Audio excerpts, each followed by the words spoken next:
every trader has a good days and bad days. So what was your bad trade been like, and why you make the trade? My worst trade ever was a loss of $150,000, which, yeah, it made a big dent in my bottom line for that particular month. Fortunately, I've never had a negative month or a negative year. I mean, obviously, if I have not a negative month, negative year was ruled out. I did have some bad days. Apart from that 150,000, my first ever loss, which actually happened, was when I joined Grindlays, and dollar yen was breaking 100. So, person from sales desk asked price for 40 million yen. Fortunately, I heard that 40 million yen. I would have, generally we will think it's the base currency and dollar yen. I would have gone and sold 40 million or something. Then because it was 100 and there's so much happening, I miscalculated it and took as $4 million instead of $400,000. And I went and bought, because I thought 100 is going to hold. So I bought $4 yen.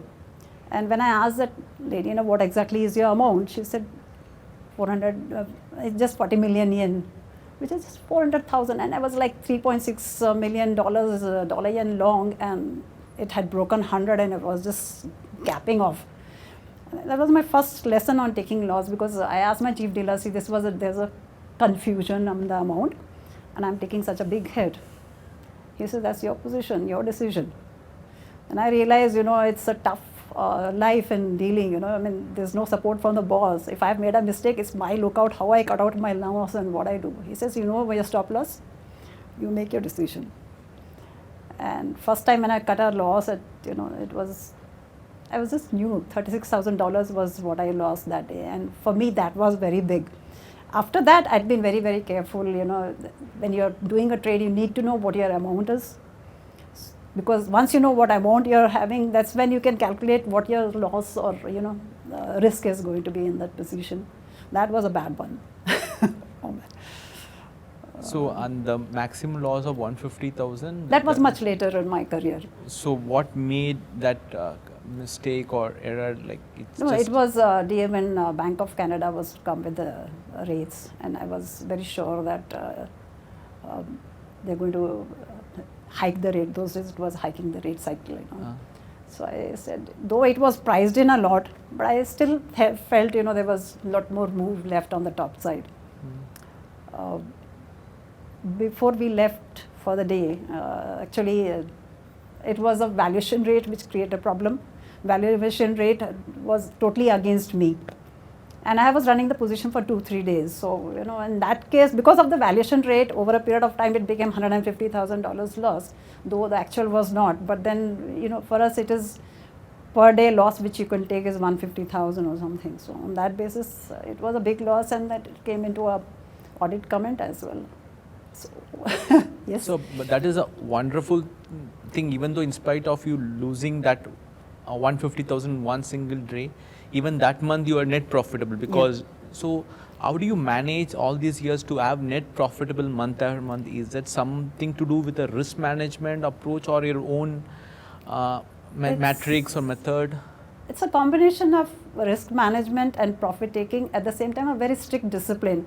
When something is going against, I won't even sometimes wait for that 30 points or 50 points, whatever stop loss I want. When I see that it's not going my way, I will never trade on hopes and prayers. It generally happens when you end up with a wrong position, you start hope that it moves in your favor, it's not happening, then you start praying, okay, do something, those kind. So trade in reality, manage your profit management, money management, whatever you say, and have a proper trading discipline. Okay, so what is your favorite currency pair? Sterling yen. Okay, so why do you like that? The moves are very large in sterling yen. Okay. And for some reason I've seen, the first time I saw sterling yen move was when it broke 200. First time ever in the history of sterling. And the day it broke 200, it went to 205 within no time.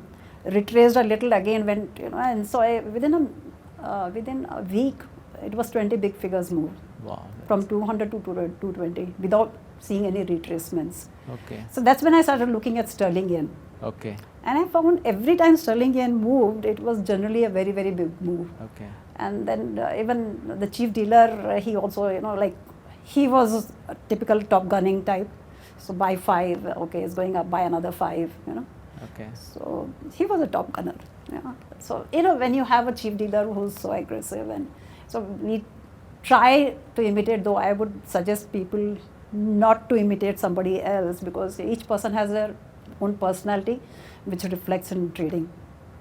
Yeah, coming to that important point, see, you need to change, you need to adapt the trading style according to your personality. Some people might be good at pyramiding, add on to winning position. Some people are good of taking some partial profits off the table, let the remaining position run with the trend. So what do you suggest budding traders who are trying to do too many things without paying close attention to the personality? Yeah, my advice would be, you know, develop your own trading strategy. Never imitate another person. Like you won't imitate a person in their dressing sense or in their personality. You have your own personality, you have your own dressing sense, you have your own nature. You know what sort of risk you can take. If it's going to affect you mentally, you know, because of the risk that you're taking, it doesn't make much sense. So make your own judgments, make your own trading style, never imitate another person. Okay. So any particular currency you tend to avoid? This has historically been my worst performance currency. I should stay away from it. It's anything. Well, after that $150,000 loss, I stayed away from Canadian dollar. Okay, Canadian dollar is. For some time, yeah. Okay. After that, it was whatever position I was taking was small, but Okay. yeah, it hit me badly because, you know, it affects you. 150,000 first time you're taking a big loss.